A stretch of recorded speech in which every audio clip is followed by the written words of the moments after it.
Hi, welcome. This is Dr. John DeMartini. This is one of the most amazing and inspiring shows that you can listen into. If you want to be on the edge of your seats, if you want to open up your heart, if you want to expand your mind, and you want to meet incredible people, stay tuned because you're just about to experience a transformative radio show that will change your life. And you're listening to the Dr. Pat Show that's coming up right next. Welcome to the Dr. Pat Show. Talk radio to thrive by. Powerful, inspiring, and coming to you live, bringing you stories of people like you and me busting through and living life full out. Get ready to dare to wonder what your life would be like if you knew you could not fail. Hi, everyone. How are you? I'm Patricia. I am a host here on Transformational Talk Radio. You might have caught my show, Divine Guidance with Patricia. And I'm sitting here so excited and so humbled to fill in for Dr. Pat while she's not here. And I just wanted to say, for all the listeners of Dr. Pat, I'm not sure if you're aware, this is her 11th year of her show, and what an achievement. And it's an honor to work with this lady. She has the dream of bringing forward a platform for everyone to be able to share their message and their voice. And without it, I don't think I would be sitting here. And especially with the team, all the support, all the caring, and all the expertise that they provide. Somebody starting out. So thank you very much, Dr. Pat, for allowing me to have this honor. I appreciate it. And much love to you. I'm sitting here also very excited. It's a wonder I'm not tied to my chair. I have a very wonderful guest, Brian Francis, with me today, who's from New Brunswick, Canada. Brian is Mi'kmaq, and Brian is a producer who has worked in publisher of a book and works with production of music. There's a lot of creativity and beautiful energy with this person sitting here today. He's worked with APTN, he's worked with CBC, he's done a lot of work with documentaries with National Film Board of Canada. He's worked with groups like Eagle Feather, a youth group, bringing them all the way from nobody really knowing them all the way up to Juno stage. So some major accomplishments, a very humble man, and I probably made him blush too much. So what I'm going to do is say, hi, Brian. Welcome to the show. So glad to have you. Hello, Pat. It's very nice to be here. Thanks for having me. It's always good to sit and chat with people that you can appreciate and that you can grow from and learn with. So I'm happy to do this today with you. So, Brian, I've taken a look.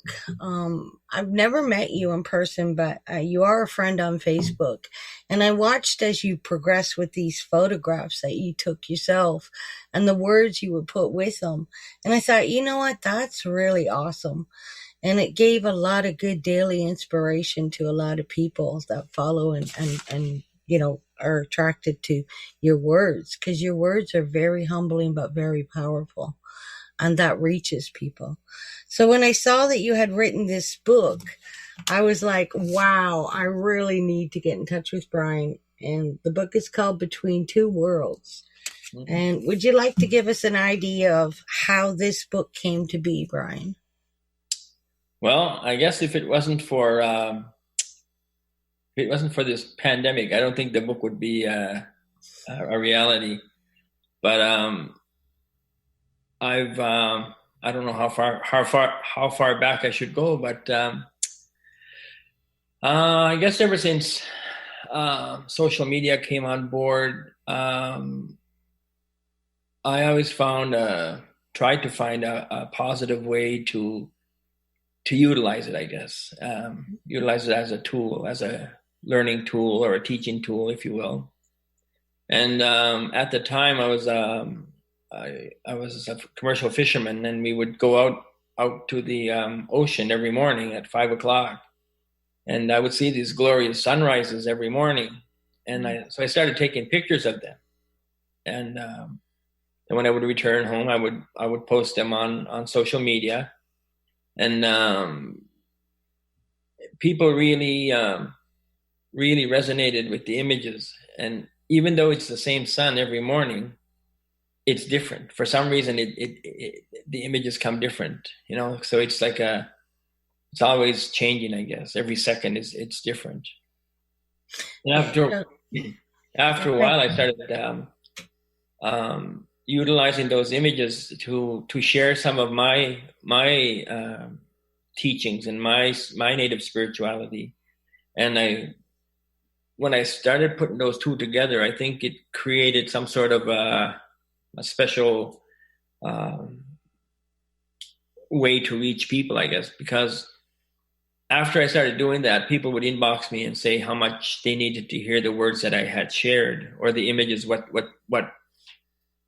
emotions that they evoked. And so I just kept doing it. It almost became like a daily ritual. People started expecting it after a while. And so I did that for a number of years, and I felt that it sort of became a responsibility to the people. I don't want to say listeners, but the people that connected, visited my Facebook profile, I guess. And and a lot of times people would say you should save these words and images because they're very special. And I never thought nothing of it really, because I just share, you know, I share what I know. I'll give you what I have, and I'm like, oh, that's just the way it is. And so finally, last winter, I guess, a friend of mine said that the universe is ready for your words and your images, and I thought about it, and I said maybe it is time for me to try to come up with something. And so basically we started selecting the quotes and the spiritual writings, and try to coordinate them with an adequate photograph that would resonate with people, or that it would kind of match the words. And so we did that, and it took us from April till November, and then the book came out in December. So it was out for Christmas, and the response was truly amazing. I couldn't believe the response from people, the support, the words of encouragement, the testimonials that people gave afterwards, that when they received the book.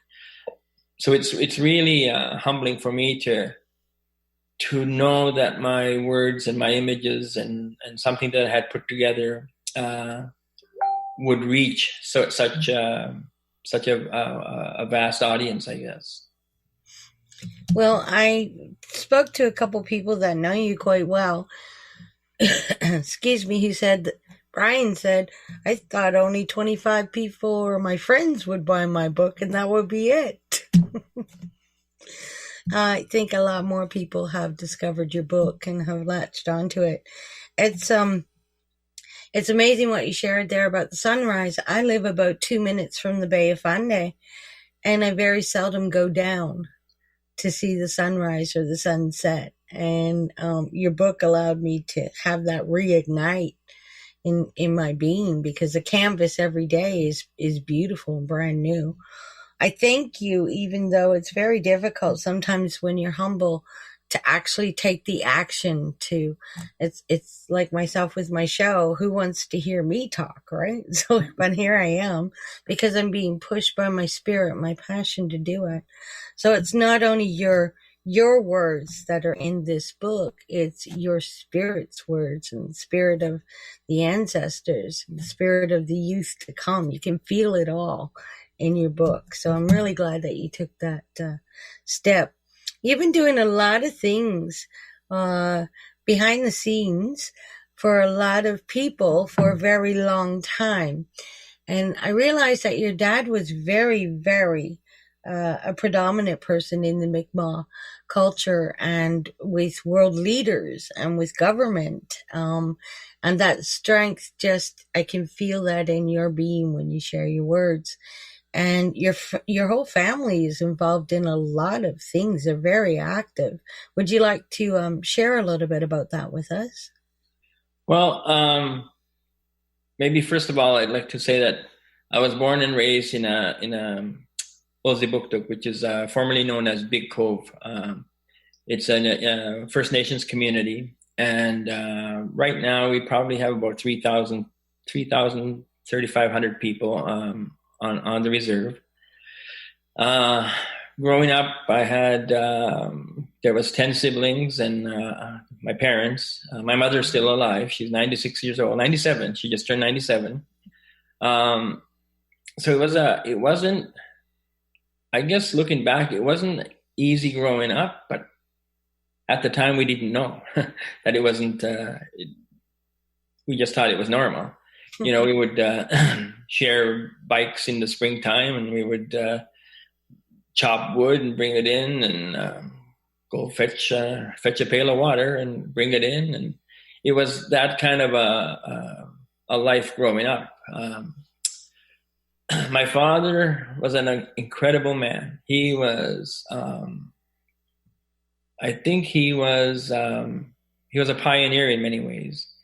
Early on in his life, he would have to leave the community and try to earn a living. And he would find work in the woods, and sometimes they would hop trains to go to Maine, and then they would find work there in the mills, and then try to bring home a little bit of money.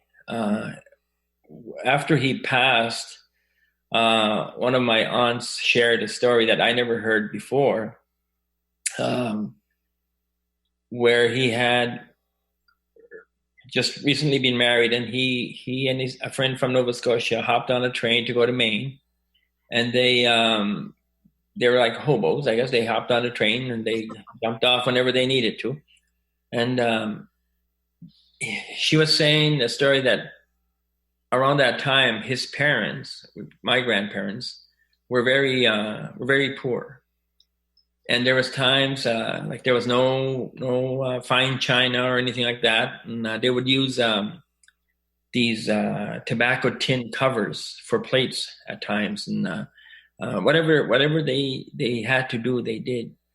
So when my dad found a job in Maine, first thing he did after his pay was to get my grandmother some china, some 4 plates, I think it was. And he put them away, and but he got a call or a telegram or something at the time saying that his mother was ill. So he had to go back home. And so his friend came with him, and she was telling us that what they had to do was they were going to jump off the train, but he was scared to break the plates. So he had his friend, who was more experienced in jumping off trains, to stuff his jacket with the plates, and then he would jump off the train so that plates wouldn't break. Anyway, I thought that was a very, very inspiring story. It was a moving story for me because I realized that this is my lineage. This is who I am, and this is where I come from. Later on, he discovered not long after that he had contracted TB, tuberculosis. Wow. And he was sent to a sanatorium in Riverglade, New Brunswick. And he was telling us at the time that you were basically sent there to go die, because there was no very, very little chance for anybody to survive. And he went through, they had one of his lungs removed. And at the time, it was a very crude procedure, apparently. Mm-hmm. And he said he laid in bed for 2 years, couldn't move. But he asked the nurse to open the window just a little bit. And he said because of that, he could tell what season it was, what time of the year it was. And that little crack in the window just kind of kept him going to inspire hope in him that he would one day get out there. And he did. After 2 years, he was able to leave, but he could no longer do strenuous work. Mm-hmm. So after he started reading, and he read a lot of old periodicals, old government papers. Started learning about the treaties and the concept of treaties and what they were, and in the 60s, my grandfather was charged for illegal fishing, and so my father basically utilized the knowledge that he had acquired from reading, and presented a case to the Crown saying that the Mi'kmaq people had special treaties with the British Crown, and that the indigenous people had the right to hunt, fish, and gather, because these were agreements made during colonial times, and that the British Crown promised that in exchange for the use of your land and resources, that we will compensate you, and that these rights are now entrenched in the treaties. As history has happened and things transpired, that part of the agreement was never honored. But eventually, that my grandfather was basically found guilty because there had been no precedent set utilizing the treaties as a defense. Mm-hmm. That only happened in 1999 with the Donald Marshall case, mm-hmm. which everybody is familiar with, that the Supreme Court of Canada recognized and affirmed that the Mi'kmaq indeed had the right to hunt, fish, and gather based on the treaties signed by the British Crown. And so now, since that time, the Mi'kmaq people have been able to participate in a commercial fishing industry. So he was instrumental in that. He became the president of the Union of New Brunswick Indians in the 70s, and he remained president for about 15 years, I think, until he retired. So although he couldn't make a living physically, he adapted to using his brain and his intellect to make a living, and that's and his heart. Yeah. Yeah, we're going to thank you for sharing that about your dad. We're going to take our first break. We're not going to take too many breaks today, but during the break, you'll be able to have information on how and where to get Brian Francis's book, Between Two Worlds. We'll take a 2-minute break, and we'll be right back. Thank you.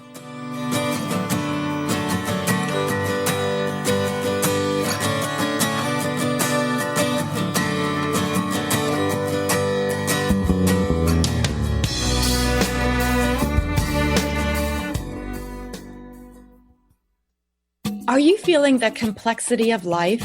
Do you feel that urge to step into something greater? Tune in to Nailed It Radio. Find your simplicity within your complexity with me, life coach Carrie Nail. Tune in each month on TransformationTalkRadio.com to discover what it means to use your full power to be the best version of yourself. Imagine stepping into the energy of saying yes to yourself and knowing you nailed it. For more information about me, visit CarrieNail.com. Imagine starting your week off with a teaching, a clearing, and an activation direct from the God consciousness. If you would like to feel more in charge of your week ahead, then I personally invite you to join me, Tracy L. Clark, for our monthly Soul Sunday non-denominational service at 11 a.m. Eastern Time, online or in person. All donations for this event go to the TLC Initiative Fund to help those in need. Sign up now at tracylclark.com and let's connect together in the glory realm. Welcome to Soul Activation Podcast, a world-class broadcast of insight and inspiration with the renowned healer and coach, Suzanne Alexandria. In this series, she dives deep into the magical sea of you, to the place in you that's ready to activate. Tune in live every second and fourth Monday at 2 p.m. Pacific, 5 p.m. Eastern on TransformationTalkRadio.com. Caring for someone with a life-altering diagnosis? You are a care hero. Navigating the unfamiliar options can be overwhelming, but you are not alone. Tune in to A Cup of Comfort with me, Trish Laub, twice monthly on Transformation Talk Radio. Let me guide you through your care hero journey by providing actionable information on how to care for a loved one in need. For more information about me, visit trishlaub.com. That's Trish Laub, Laub as in boy.com.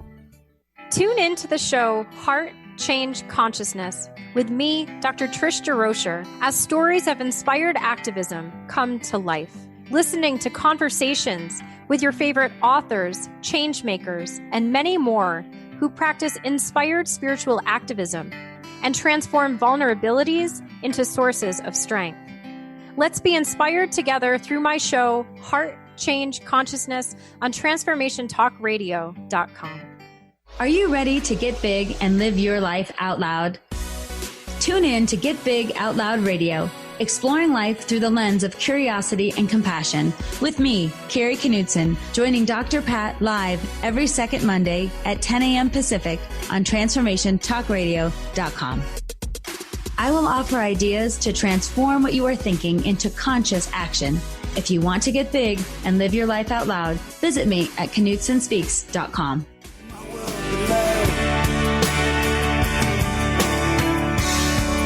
And the laugh of myself while the tears roll down, 'cause it's the world I know.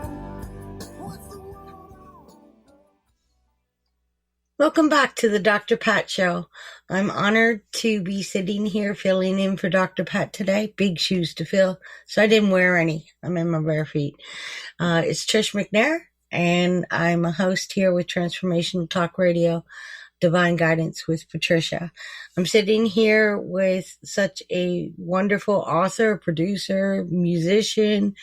Wow, so many hats you wear. Brian Francis. So before we left the break, you were sharing such a beautiful story of your father and overcoming an illness of TB and using the intellect connected with the heart and I'm sure the spirit of this being who brought forward so many amazing adventures to all of you 10 kids, wow, growing up. So thank you to him and for all that he's brought forward through you, Brian.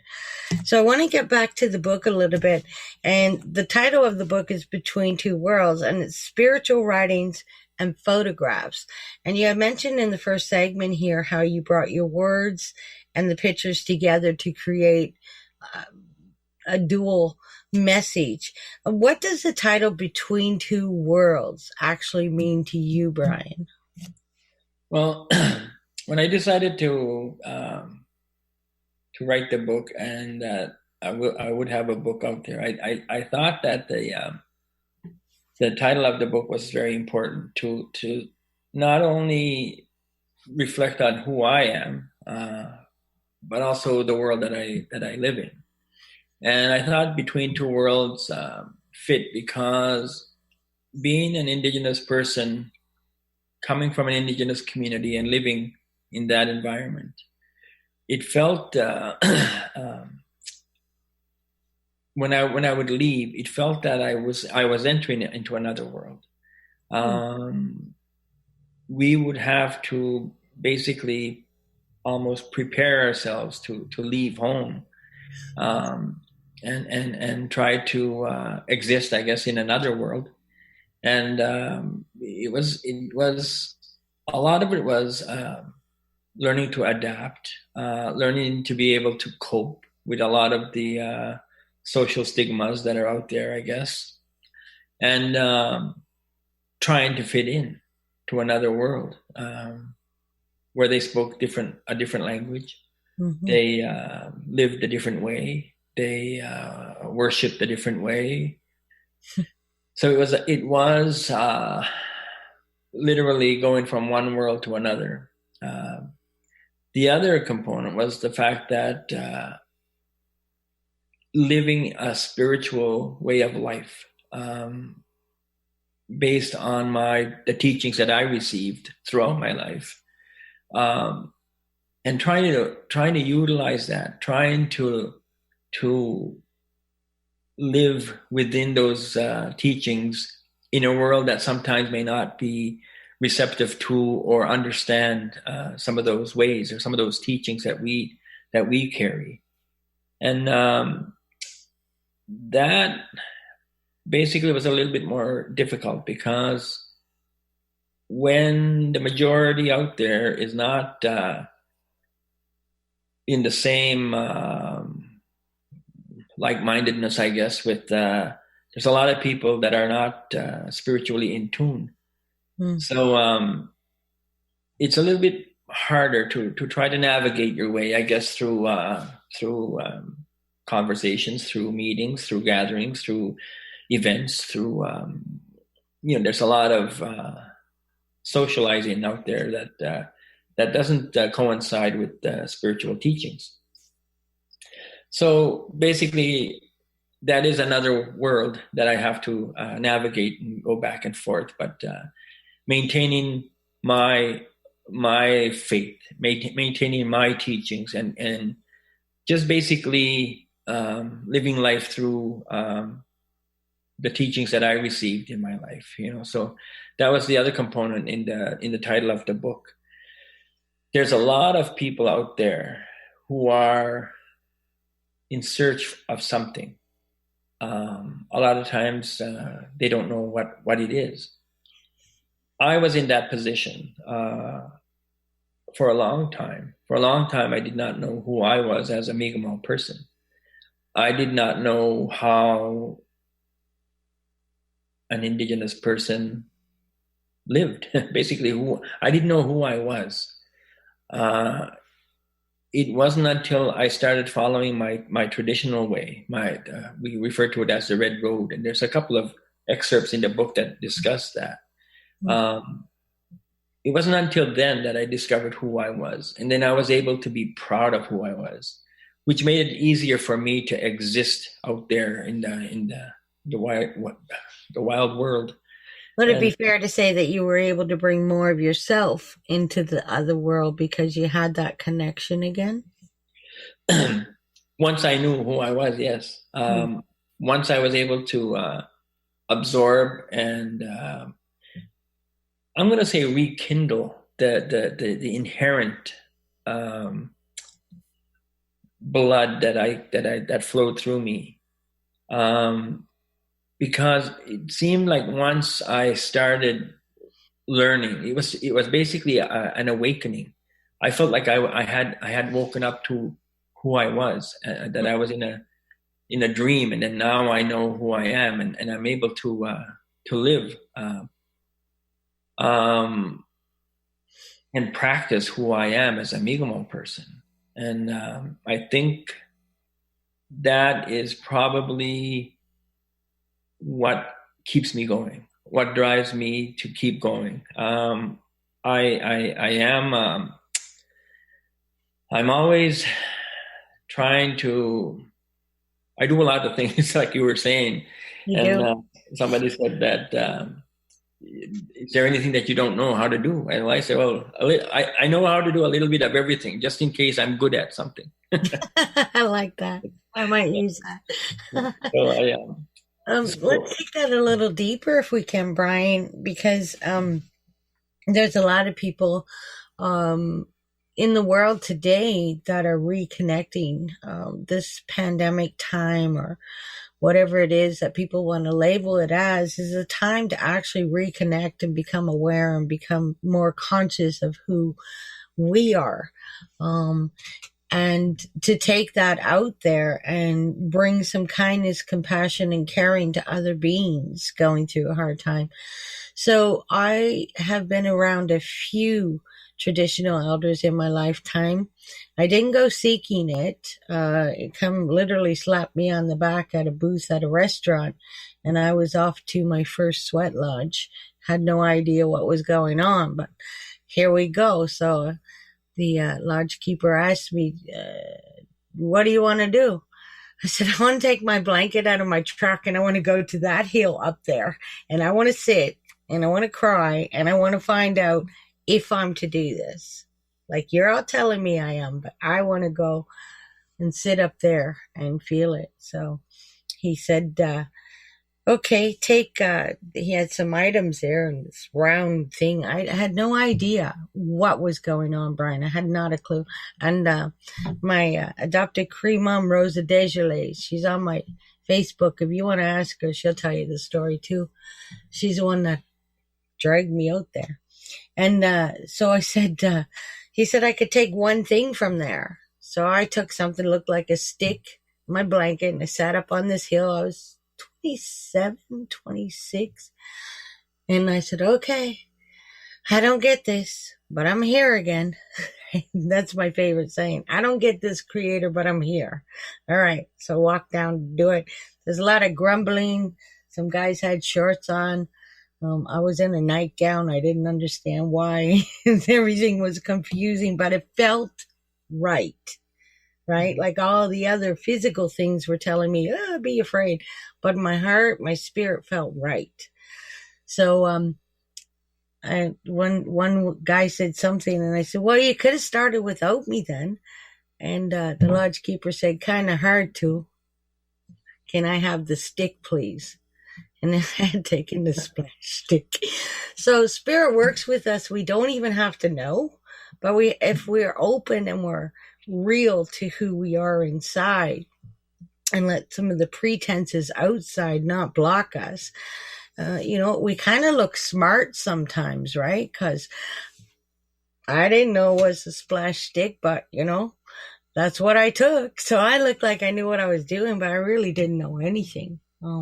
So that's how spirit works.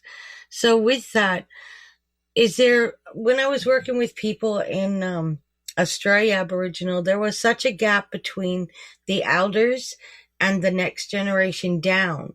So for me, when I was getting to know you through online posts and the book, I see that the Mi'kmaq Nation people, there's not that gap between the elders and the next generation down.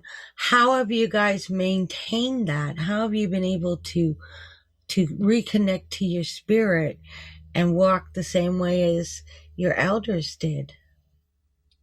Well, it goes back, I would say, to the beginning of time, I guess. But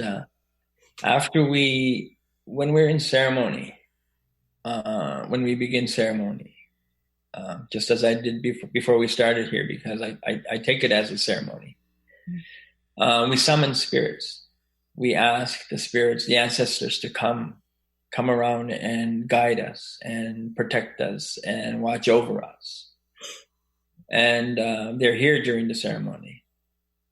And once the ceremony is done, we end the ceremony by saying Umsidnogama, which means all my relations.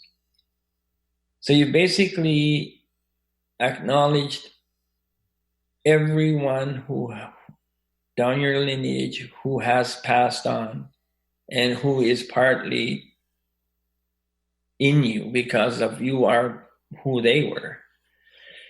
And there is a connection between us and the previous generation and the next generation. And that's the basis of our teaching. That's the basis of the circle of life.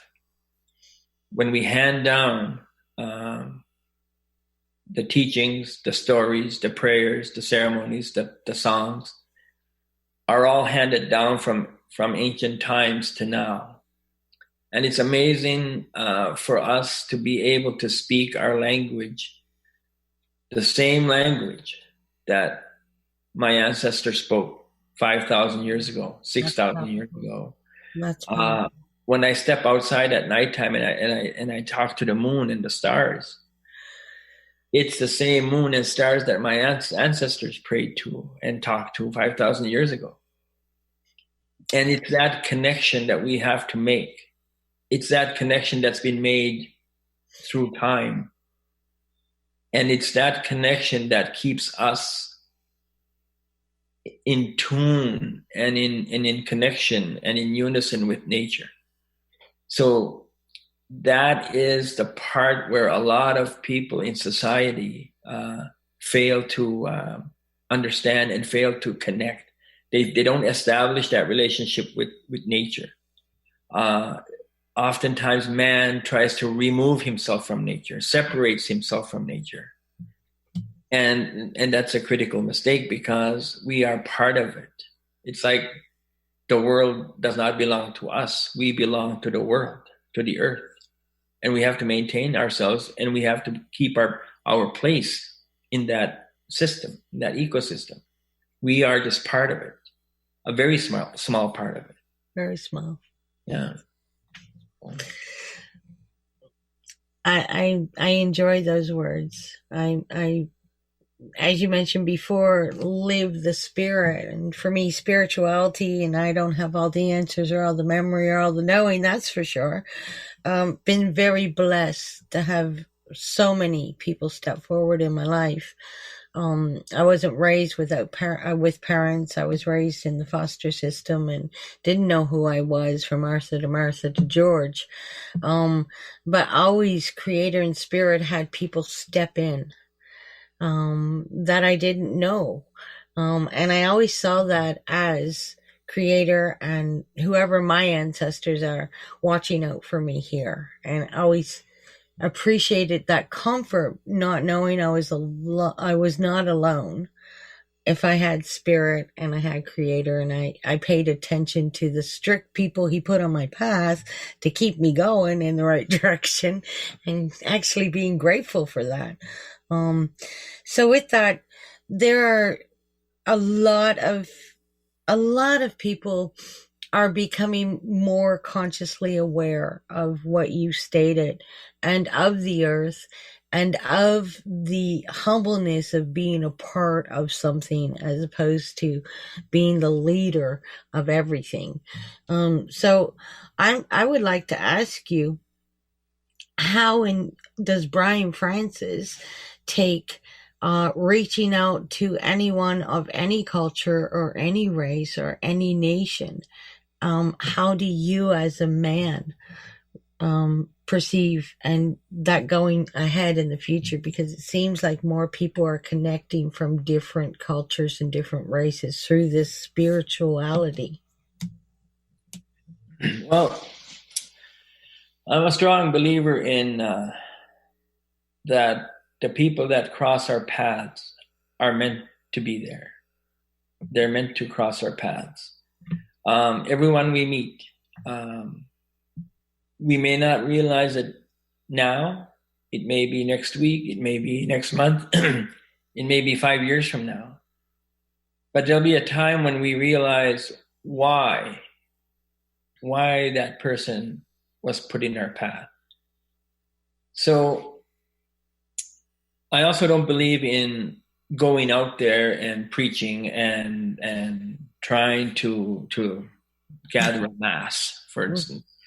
I believe that when people ask, and I think that's one thing we don't do enough, is when we ask for guidance, for instance, we ask the ancestors.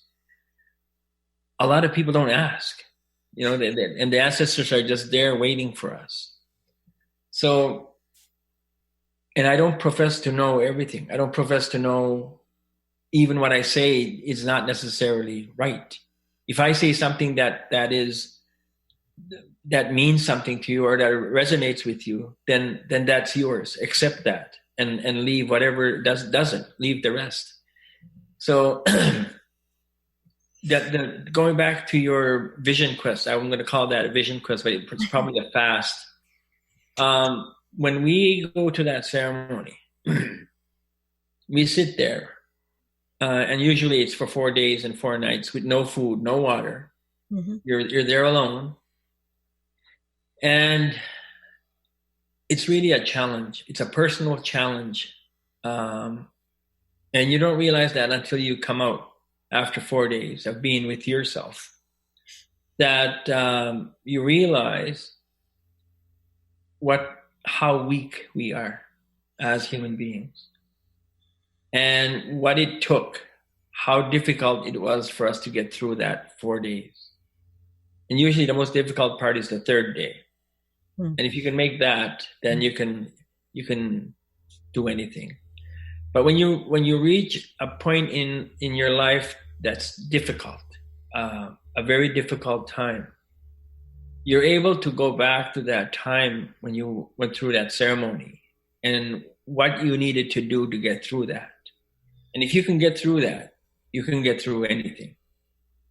So those are some of the fundamentals, I guess, of the teachings of our people, but they don't necessarily only apply to us. They apply to anybody. Mm-hmm. See, we are all spiritual people.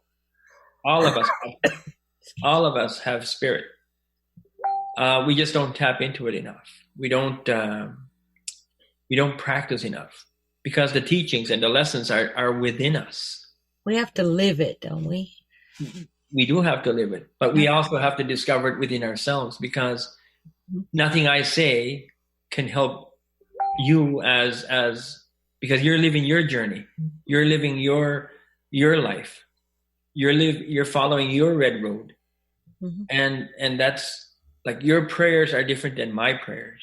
So I don't know what it takes for you to go through that. That's right. Fair enough. Only you know that. Mm-hmm. So, and that's how that works. So we can encourage, and we can, I was always told the best way to assist another is to continue to be who you are, right, wrong, or indifferent, until you know the difference. So it comes back to choice. And I never was one to think that I was here to save the world in any way. Who needs to save her? She's beautiful and strong in her own being. Mm-hmm. And I wasn't here to save other people. I'm here to save myself, do what I came here to do, and not back down from doing that. I remember speaking with an uncle one time, and I was so a little bit arrogant at the time because I had found spirituality and I had validated myself for some of the things I knew growing up that nobody showed me, that, I didn't, but it was validation for me and my heart and how I felt growing up. And so I said, yep, I'm going to listen to spirit. I'm going to do whatever they say, but I want to stay in the background. And I thought, wow, that's being humble. That's being good. And he goes, oh, that's just a load of crap, girl. I said, what? That's a load of crap, he said. I said, what do you mean? He said, so you're going to listen to spirit, but you're going to do it your way. If spirit wants you out there in the middle of the field, go in the middle of the field. If they want you on a stage, go on a stage. If you say you're going to follow spirit, then follow it. And so this is part of my test here, to have my show and to do this. And I'm so happy that they pushed me in this, because I get to share and connect with people like yourself. So I'm amazed at what's being brought forward in and through this. And I'm going to still sit here and be myself as best as I can be, and learn and grow and nurture my being so that I can be there to help nurture others. That's the only thing that I know. So what words of wisdom would you give me on that aspect, Brian? Well, I think you already gave them, is that you have to be yourself. And but there's a lot of times where we don't know who we are as ourselves. And we live through life putting up what do you call those, shields, I guess, protection barriers, and a lot of times to protect ourselves, it must be a self-defense mechanism, because we may feel attacked by people sometimes. We may feel inferior to people at times, and we may feel insecure, and that we don't measure up to society, and we put up these barriers. And a lot of times we live through life with that shell, and we don't truly, we're not truly being ourselves until we start removing those layers, until we start opening ourselves up, until we become raw, and that we live and we accept and we hurt and we suffer, and we don't hide it. We openly are vulnerable to what's out there. Only then can we see who we are and what we're made of, and how much we can how much we can take. Mm-hmm. And that gives us the strength. That makes us be able to walk our walk and be able to just pursue our life and our visions and our dreams. Because oftentimes we're living our lives trying to please others, trying not to make waves, trying to live that perfect life that people expect us to live. And a lot of times it's very difficult. For a lot of people, it's very difficult. When you were talking about trying to live your spiritual life and your uncle telling you where and how to do that, a lot of times when we, I'm going to say, clean ourselves and we find these ways. And I've heard a lot of spiritual people say, you have to respect my ways. Well, I've heard that a lot, but we also have to respect their ways. That person sitting in the corner in the city with no money and is asking for help, he doesn't necessarily want to be there. So we also have to respect his ways, where he is and what brought him there. We can't immediately make judgment and put that person down. Same with the alcoholic that's staggering down the road. We can't judge him because we have to respect his ways as well, because those are his ways. He is not necessarily in the same level of spirit as we are. He may get there eventually, but we help. In the meantime, we help them. And we share kindness and we share love and compassion with these people, because I always believe that the last thing a person possesses or loses is their integrity. And we have to maintain that. We have to give them that dignity, no matter who they are, because they're human beings just like us. We have to honor that, and we have to honor that person, because we're not all the same. Yes, the basic human spirit and connection and oneness has to be rebuilt as a foundation on this planet. No one's above or below. We don't know. That person on the street may have had a huge spirit and had a breakdown, may have more knowledge about spirit and life than what I could ever have in my baby finger. So I kind of always, those words are hitting me. So thank you for sharing them. They're beautiful and they're strong. And the idea right now with everything going on in the world, I've been around a few people who are just warriors, and they're this and they're that, and they're so angry about what's going on, and they're here to protect everybody and stop this and do this. And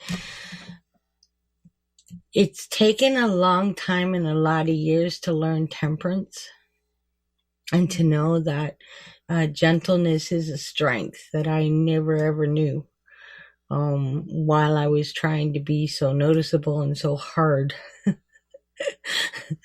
And it's amazing because your energy and how you share reminds me of that lesson, just with what you share. What would you give to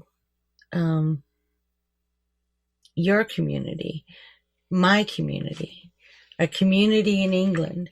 What would you give them if you could, from your being, in your words at this time, to help us through this amazing, amazing step that this planet and everything upon her is going through? Well, one thing I think we need to do is understand. We have to set aside ego, because ego is one of the greatest barriers that a person can, it's almost like a concrete wall, because you cannot reach another person to embrace them, and they cannot reach you to embrace you. And that connection, it doesn't happen when we are full of ego, because ego prevents us from I guess lowering ourselves, because when we have ego, we place ourselves higher than anybody else.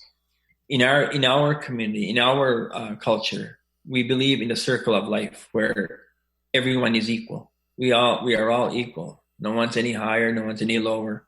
We walk side by side, and that circle of life is the handing down, and the it's life. It's how we realize that how precious life is, and how beautiful people are.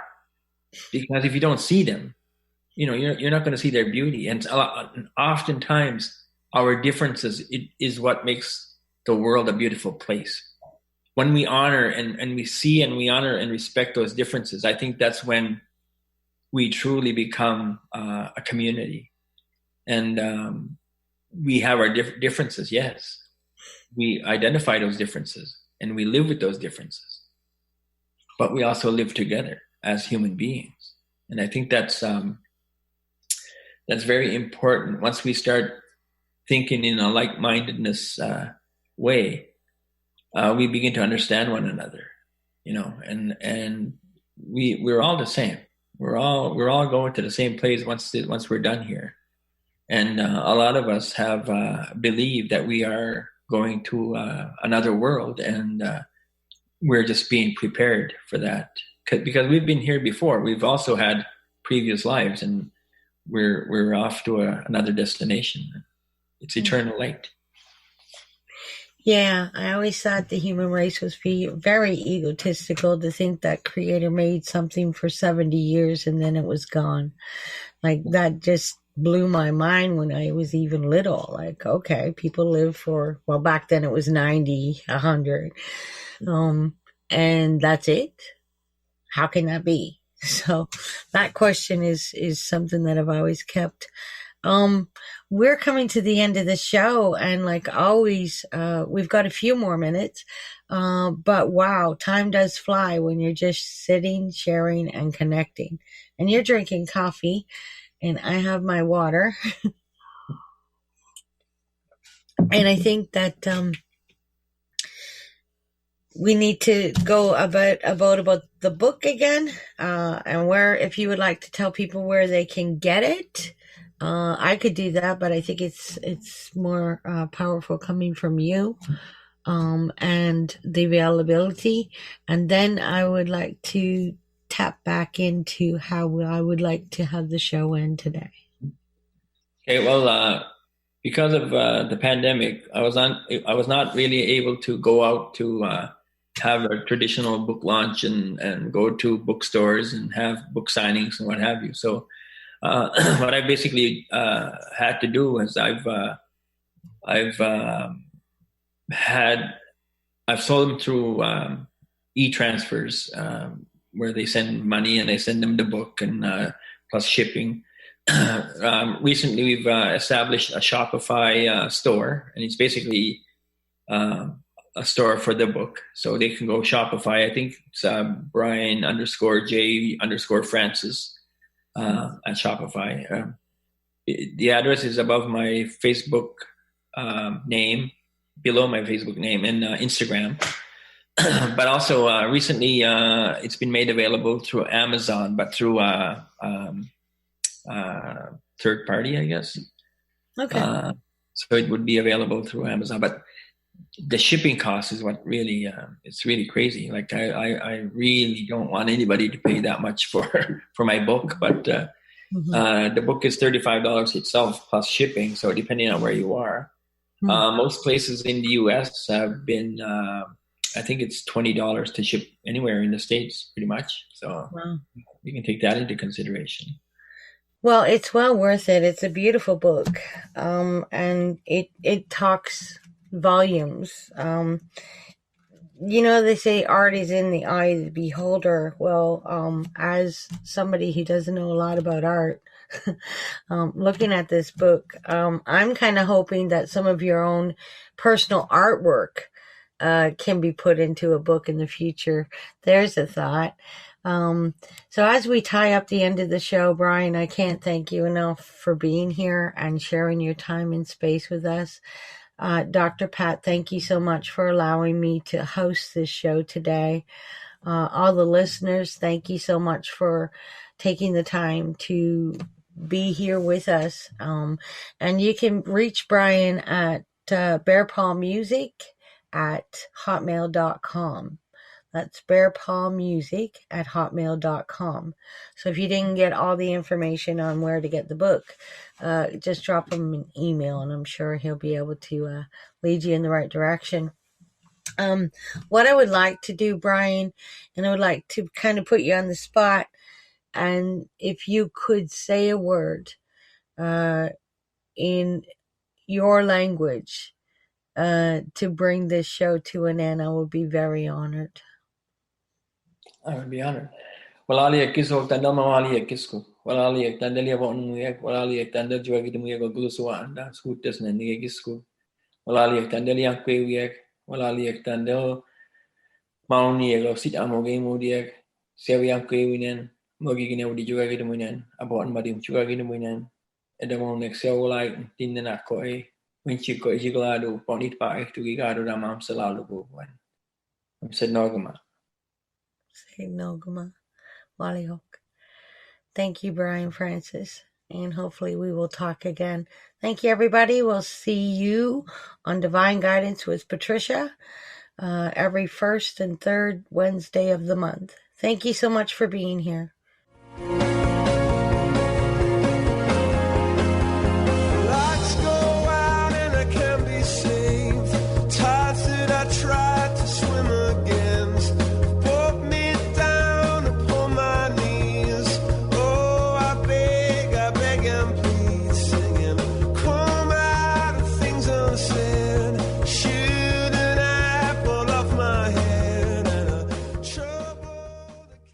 Views expressed on this program are those of the host, guests, and callers, and do not necessarily reflect the views of the station, its management, or advertisers.